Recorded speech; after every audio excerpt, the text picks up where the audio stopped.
to, but.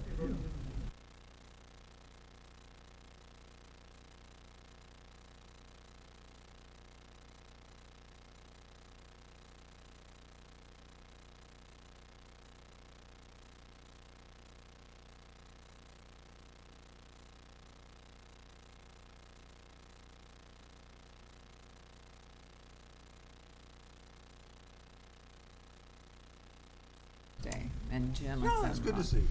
I read them all. Just trying Thank to, you. yeah, because they're mostly coming just to me. So I guess I have a question. I'm not getting them. Did you get the one she forwarded to you? No. Today? That's what we were talking before. I'm not getting them again. Really? Let me double check, because I did send his, I got them. I sent a bunch, right? Didn't I Yeah, forward 4 you? or 5, yeah. Yeah. Yeah, I only have the ones from yesterday. Really? That people wrote in, not. I always had the IT problems. Just lucky that way. But Heidi forwarded a few, but that they're not. But on the, yeah, I don't Okay, have them. all right. Like last time when I was having it all of a sudden, you guys were I like, think you there's all these things coming out. I'm like, just no. It also might be because I can't count, and I may not have included you on some of these. We'll blame the computer. It's That would be generous. Yeah. I New Year's really, Eve, New Year's Eve hangover. Yeah. okay, that's a me problem. I'm sorry, but yeah. How are you? Okay, I really don't know what I was doing. Okay, That's sorry. all right. There's a bunch I'm going to forward to you. Just Perfect. That's great. yeah.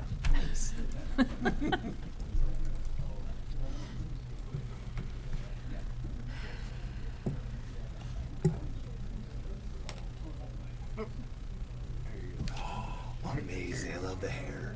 That's fantastic. Your granddaughter? My goodness. Oh, let's So see. great. Let's see. So great.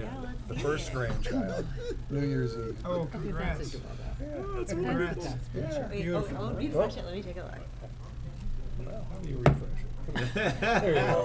Oh my gosh. Tax deduction. But all that other stuff's gonna show up. Yep, got it in before you Oh anything. my gosh. Boom, you can Is it claim. she? It's Yes. you Oh, can claim. precious. They are identifying as. She's a little bundle of cutie pie. Oh, Yes. Oh my gosh. That's awesome. I love it. It's It's so fun. funny when kids come out and they have jet black hair. Like my Yes. daughter came out with jet black hair. I go, oh man, did we have to talk? Like, you don't have jet black hair, and neither do I. What's a going ton on of it, here? you know, Yes, that like was yeah, like- full That's She goes, very kind of human. and she goes, no. This is how my family goes. Everybody has black hair when they come out, and it falls out, and you get your real hair. Okay, very good, very good. We're fine. We're good. No, We're he's good. still here for one more week. This is it. Yeah, and he goes back after the snowstorm. Let's see if we can have him down anyway. We may touch base when we schedule an official visit in Mumbai on January 26th. You'll let us know. Yeah. She's not interested in January. Al's cutting it.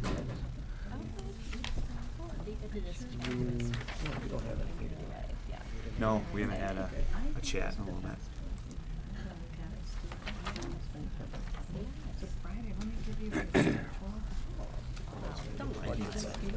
Break a little break. We have people who are asking about the tobacco and vape shop. That's Rich was at Tony and talking about it. Draft something to respond things. 'Cause, you know, it's right there. Yeah. The street and Yeah. stuff. I'm like, no, it won't be any. You know, not that usually you see like a giant break-ins in those places and stuff. It's like, no, nice and muted. And I know. yeah, it's not that like He actually has a overwhelming. kind where it's of like, I get you. blend on Friday. Right, right. Maybe after well, our tour ends at 12:30. So maybe we'll grab lunch. Maybe we'll meet him after. Yeah, that'd be good. This is only 2 to 3. His lecture. Okay. Material sciences. And then he comes back. 2024. Yeah. In the center. Yeah. It's throwing me off. Like, as I'm writing stuff out, I'm still like, oh wait, no. It's not 2024. It's just, it's just in the Bahamas partying now. Yeah. No, here we are. I may have It's to. crashing back in. Yes, it really does. It was really nice, yeah. Good break of Okay, I've got something. enjoying sunshine. Okay. Are you guys ready? Yes. Okay. I don't know about Al. Ellen, no word from Al? No.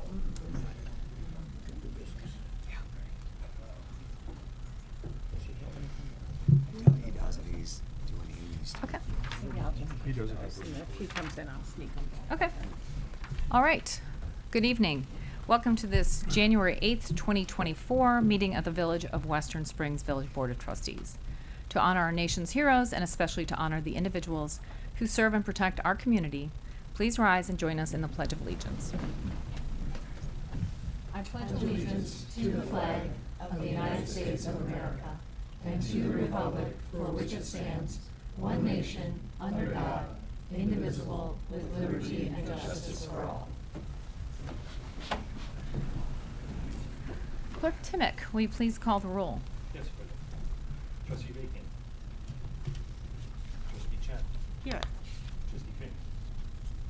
Trustee Lewis. Here. Trustee Narek. Here. Trustee Carroll. Here. Two absent. Thank you very much. All right. Moving on, we will move to our first agenda item, which are citizen comments. We do have quite a few people in attendance tonight, and I would like to just offer a few highlights for our public comment guidelines that are in accordance with the Illinois Open Meetings Act. Each speaker may have up to 3 minutes. Each person shall state their name. And then also please note the board will not respond or engage, but speakers may be directed to the appropriate village official or staff member for follow-up. And so with that, would anyone like to come up and address the board? Can I use this? Yes. Hi, I'm Claire Kralovic, and I think a lot of us are here. I'm not sure who, maybe a raise of hands, are here in support. We just wanted to show our support to the board for your statement about how we will treat the migrants. Many of us are involved in, setting up a program to show hospitality to the migrants if they were to be, left here or nearby, and maybe also thinking about some long-term solutions. So that's why we're here. But thank you. Thank you.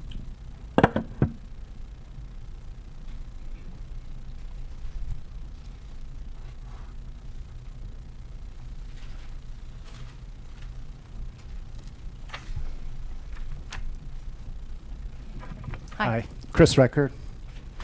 I think I'm here about the open door policy for people being bused from Texas.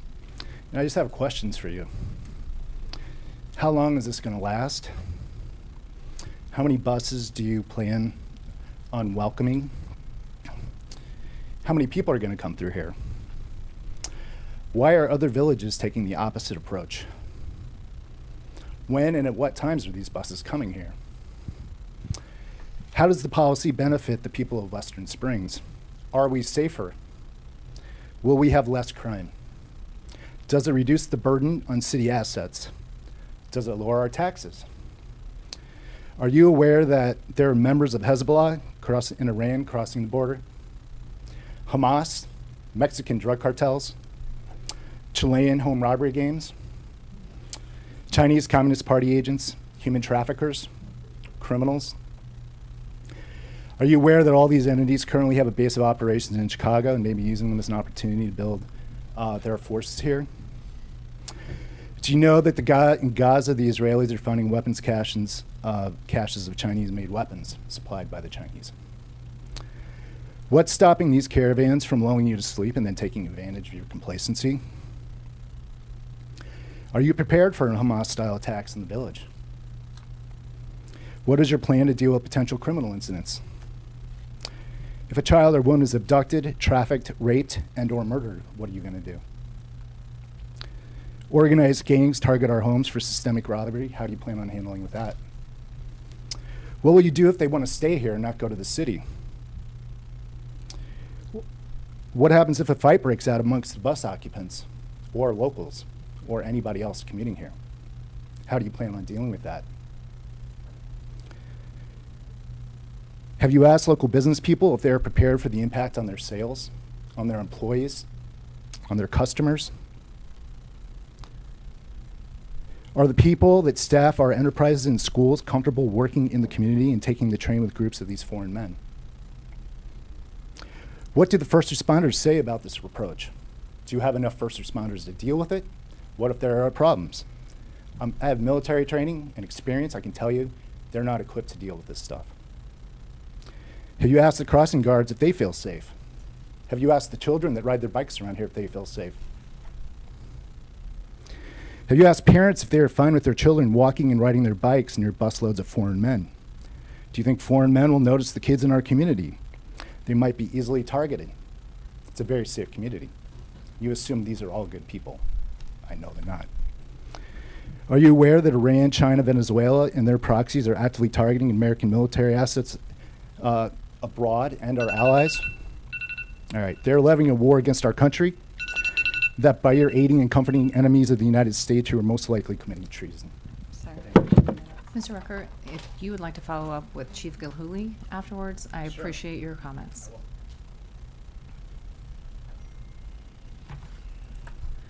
Any other comments tonight?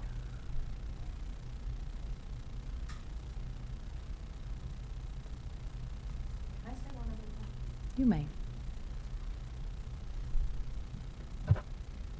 You know, I appreciate people's concern, I really do. And I would just say that we have helped settle refugees, which I know is a little different because they have refugee status before they come in, but we've been doing it for about 30 years. And one thing that I have been struck with, and I know many of you can say the same, is people don't leave their homelands easily. Most of these people are here and are really sad to be here. You know, like refugees want to be back in their own countries more than anything in the world. And I think these people do too. And so I mean, if we're looking at them like that, I mean, maybe there are some bad eggs in some of them, but I think most of them are people that are just looking to be safe and to be fed and to be warm. So. Thank you. Anybody else? Okay. I appreciate everybody taking the time to attend tonight. I will wrap up with just a few points just to kind of reiterate. As always, the health and safety of our residents is paramount. That is not something that is lost on any of us, and that's table stakes. I mean, that's very important to everybody on this dais and to everybody behind you. We are in regular communication with neighboring communities, including the police departments. In addition, we're working with Office of Emergency Services and in contact with Metra. We're working with the other towns and villages to coordinate with U.S. Senators Durbin and Duckworth and with Representative Caston, as really the bigger issue with migrants really is a federal one. It's not a Western Springs alone issue. And to be clear, we wish to ensure the safe bus to train passage. The bus occupants, as we understand, have been given one-way tickets to downtown to get to the intake center at 800 South Des Plaines. And to date, and I know Chief Gilhooly can clarify or confirm, we are not aware of any issues or incidents with passage from bus to train. Should a bus arrive in Western Springs, we are prepared to support their efforts to safely and efficiently board Chicago-bound trains. And we are very grateful for community members who have expressed their desire to help. We will continue to closely monitor the situation. It's a challenging situation for everyone involved, and we're going to all keep close tabs on it. And if there's nothing else, we will then move on to our agenda. I do appreciate everyone coming out tonight. All right, and with that, we will move to our committees. And of course, I know there's nothing that anybody wants to watch tonight, but if you'd like to stay for the meeting, you could. All right, let's begin, please, with a report from Properties and Recreation. That would be Trustee Avakian, and who's not in attendance, and Manager Bear. Just in Trustee Avakian's absence, I just want to mention that the Properties and Recreation Committee is scheduled to meet tomorrow, January 9th, immediately following the Public Works and Water Committee. The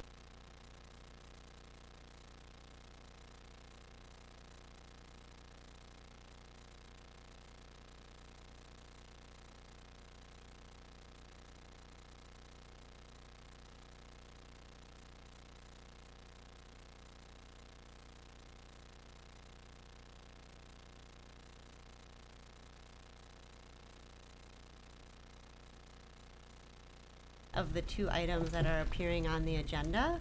Item number A, the ordinance amending Title I, Administration, Chapter 9, Administrative Code, and 13, Contracts, Purchases, and Financial Regulations of the Western Springs Municipal Code relative to the implementation of a property improvement grant program, and then also the resolution approving and adopting a property improvement grant program of the Village of Western Springs. And I'm just going to quickly give a brief synopsis of that, and then I'm going to turn it over to our wonderful planning department to discuss. But in 2013, the village adopted its current economic development policy.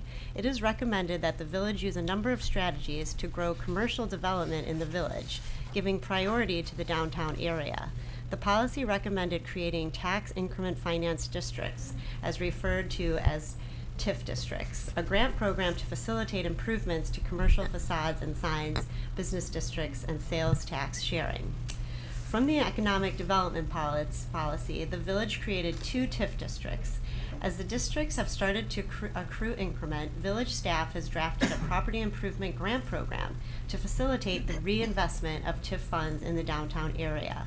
The proposed program to help downtown businesses and property owners fund improvements to the existing building stock as recommended by the economic development policy.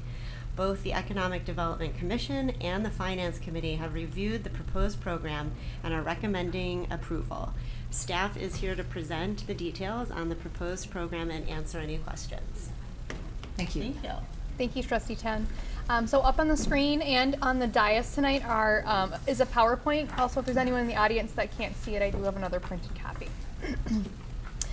So as Trustee Ten mentioned, the village's current economic development policy was adopted in 2013 and had a number of strategies to grow the commercial development in the village.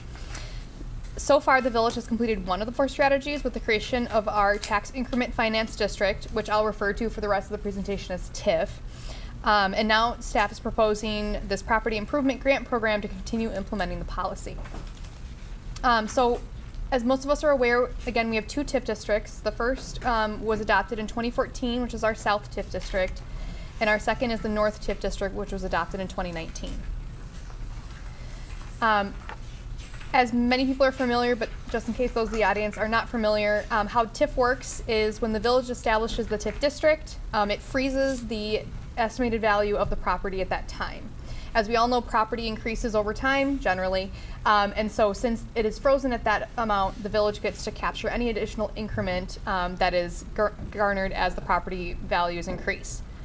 At the end of the TIF's life, which is typically 23 years, the property value unfreezes and all of the TIF district increment then goes back to all taxing increments, not just the village, so school districts, etc.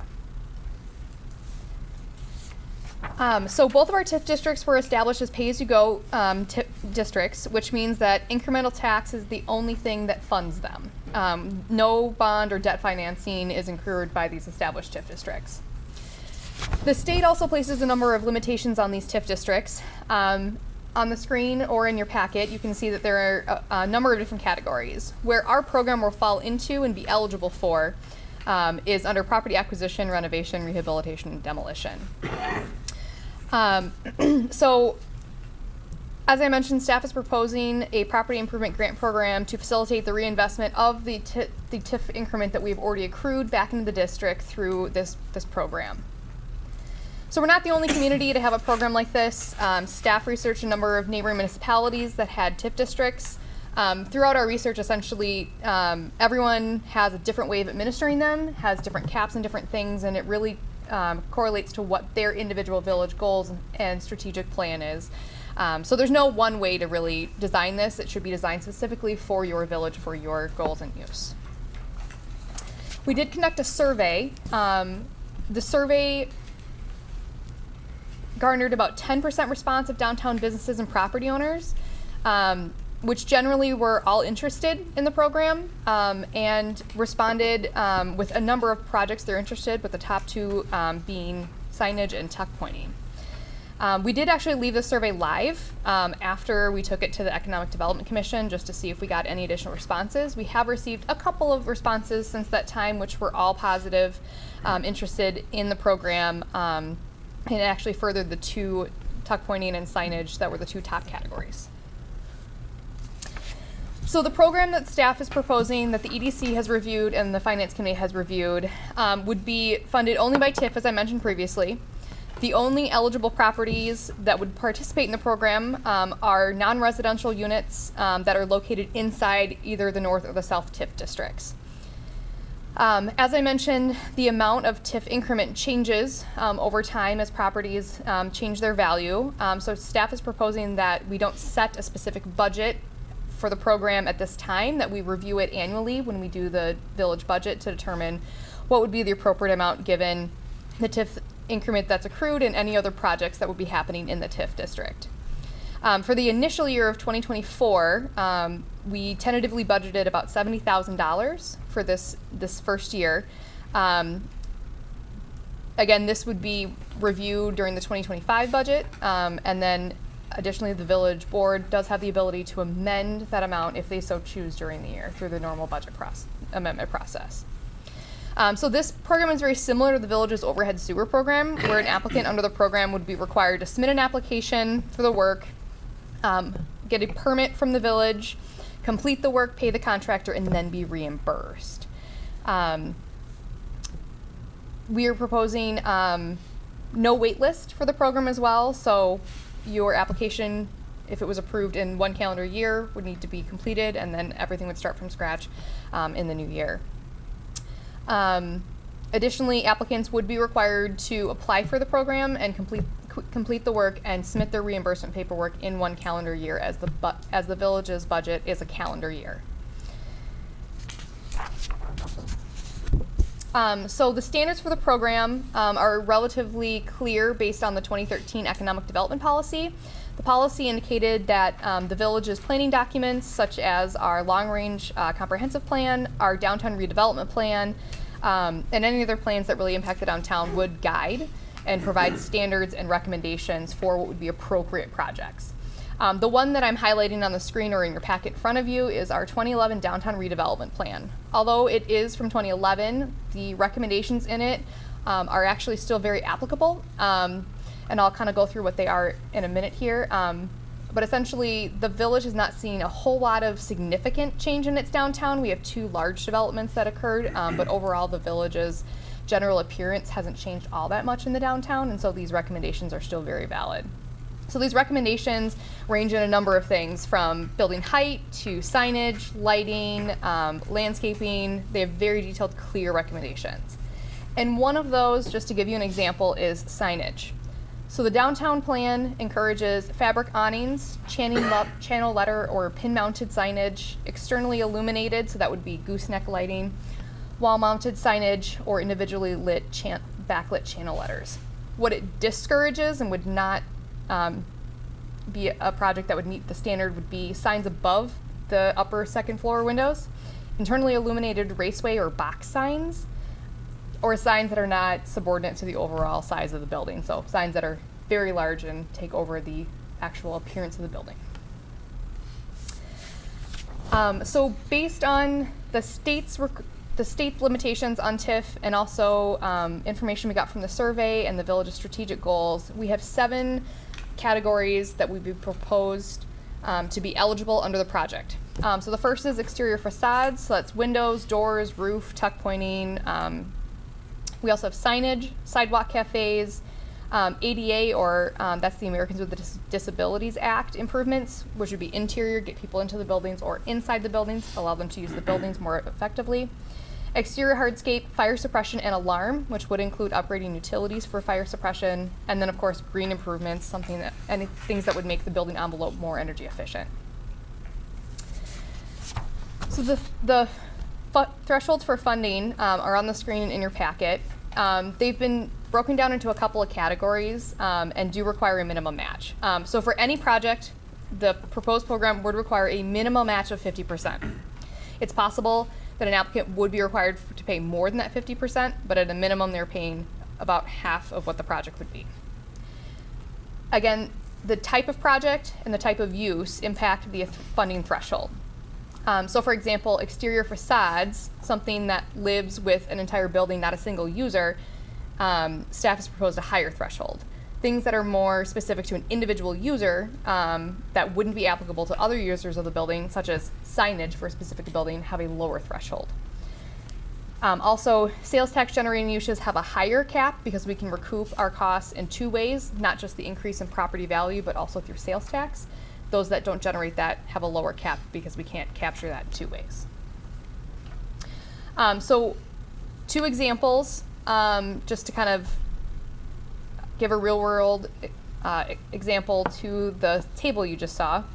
So if a sales tax generating use, let's say restaurant, was applying for a wall sign, and the total cost they got from their contractor is $5,000, although the 50% match would be $3,000, the sign cap for a sales tax generating use is $2,000. So in this case, the applicant would be required to pay more than the 50%, but they would be able to capture the full $2,000 for the sales tax generating use.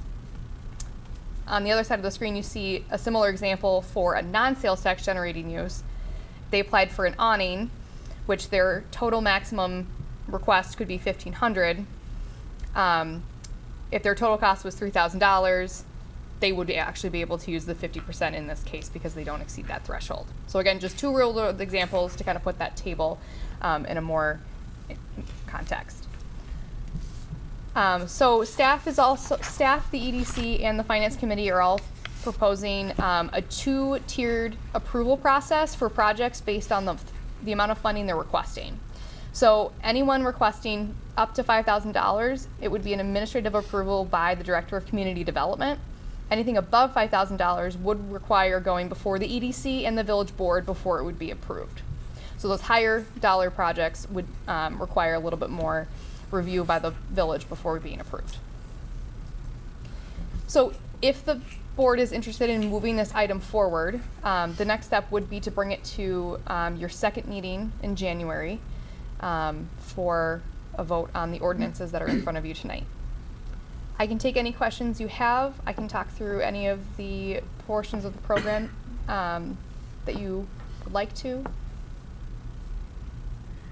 I'll just chime in that, we discussed this at Finance, and this is something that, from what I understand, is the next step in a TIF, that now that we're accruing increment, we would like to start to reinvest some of that. So this is sort of the inaugural setup of this grant program. So we were in support in Finance. Seems like a well thought out Yeah. program and a nice effort to get things started. How would it work? So you have $70,000 and you have, I don't know, 30 businesses or whatever it might be in those 2 portions. Is there an open enrollment in this, or is it everybody has to have their bid in by March 1st? And how would you do it that some aren't just rushing to ask for the money without thinking about what they really want to do with it? So as I mentioned, there's no wait list, so it would be first come, first serve. We are putting together a digital application as well, so people can apply for it online anytime they want. Again, it would be first come, first serve, and they would have to be reviewed for the standards to make sure that they're applicable. But it would be rolling. It's not as though we would cut it off at any point, as long as they could still get the work done during the calendar year. Will there be some runway time, like we'll say, submit your application starts on March 1st or something like that? Our hope is that if the village board does decide to approve it at the next meeting, that we could go live with it February 1. February 1, okay. But in the next year, for example, it would just roll over January 1 and become a new year with a new budget. Back into the next year, assuming that there wasn't anything. Hypothetically, yes. Okay. That is something that the board will decide budget by budget. So next year, when we're approving our budget in December, you'll have some sort of a request that has come through the committees and would be approved for 2025 then. So we'll get a sense of kind of the demand this year and whether this is, like you say, the inaugural test here, I guess. And so we'll see how much demand there is if it ends up all getting requested by February 15th or if it lasts the whole year. So. Each year, we do go through everything with the budget process about the TIF fund. So Finance Director Mastandona will give you an overview of kind of where that sits and the growth we've seen over the last year. And so that will help you make your decision from year to year on how much you can fund.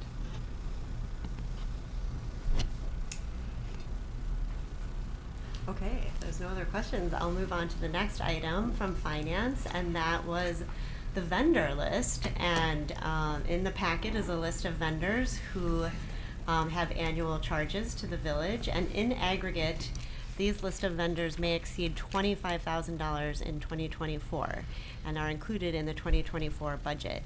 Each committee has reviewed their respective departments' vendors, and then the Finance Committee, we reviewed the list in its entirety, going over all of the various vendors, exactly the services and the amount, and we recommend approval of this list to the full board. That's all I have to say about that. All the vendors are in your packet. That's all I'm going to say, if there's any questions. And that concludes my report. All right, very good. Thanks. Thank you, Trustee Chen. All right, for Public Works and Water, Trustee Fink is absent, but Manager Bear? Yes, the Public Works and Water Committee, as I mentioned, is scheduled to meet tomorrow as well on January 9th at 5 p.m.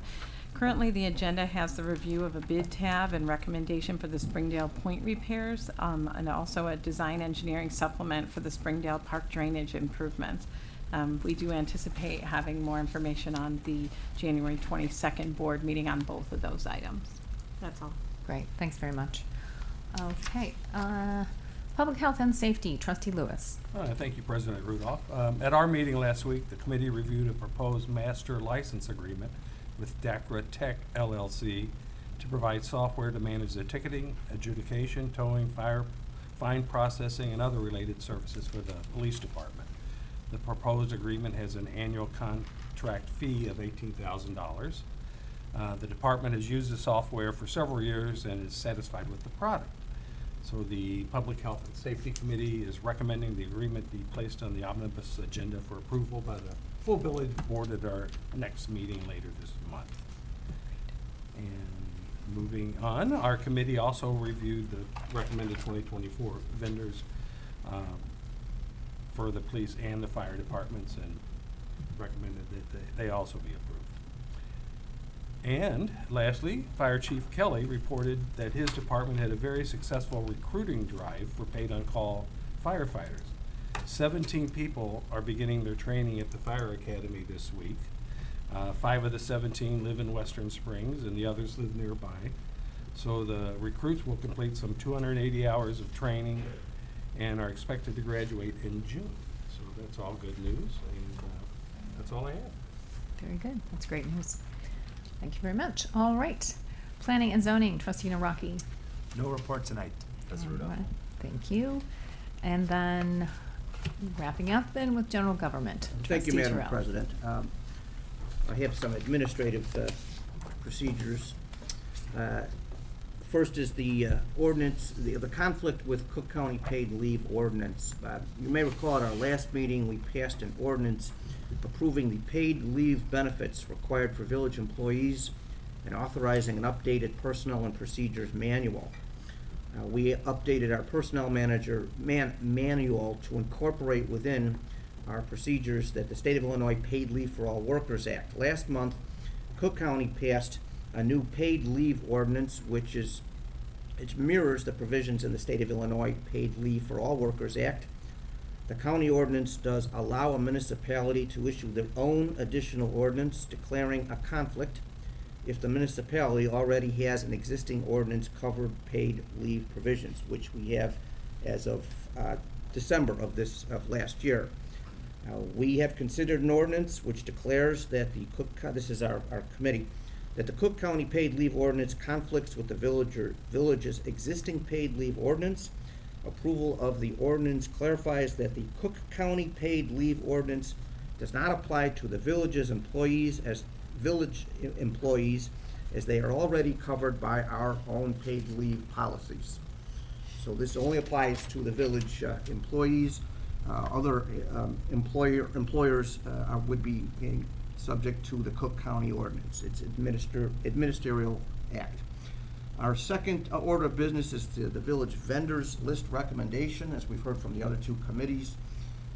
We had a number of vendors that were presented to us. These vendors don't have standalone agreements per job. They are paid as they perform their services. Included in our vendor list is Nicor Gas, Irma, our insurer, Enterprise Fleet Management for our leased vehicles, LTAC for the village's contributions for emergency service communications, our legal team, our health insurance vendor, and multiple IT vendors.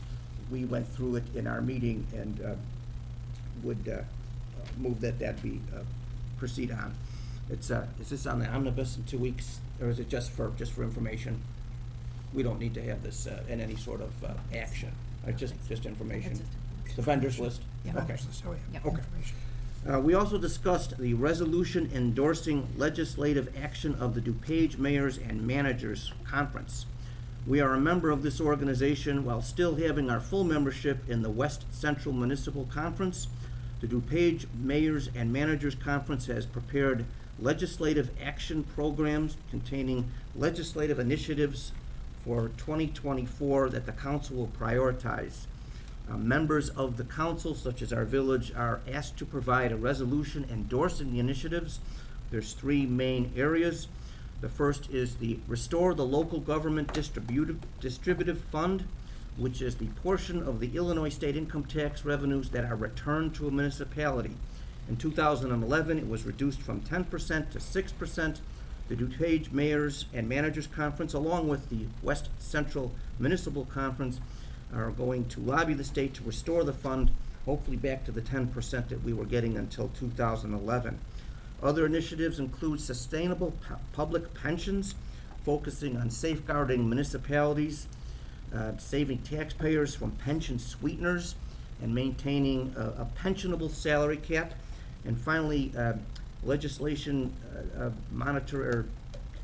regarding the Freedom of Information Act and the Open Meeting Act, supporting amendments to promote transparency while preventing misuse by reducing abuse to the Freedom of Information Act, and also allowing municipalities better access to holding remote public meetings. That's all I would have. Very good. Any questions regarding that? All right. Very good. Thank you. All right. We will move on then to reports. I do not have a report tonight. So, Village Manager Bear. I just have one item. I'd like to acknowledge the sudden and unexpected passing of Simon Piacenti last week. Simon was a longtime coach and tennis coordinator for the village's program. Our condolences and heartfelt sympathy go to Simon's family, his many friends, and of course all of the students who he has worked with over the years. That is all. Yeah. Thank you very much for that, Manager Bear. And Attorney Jarusik. I'll have an updated report on the right-of-way transactions at our next meeting.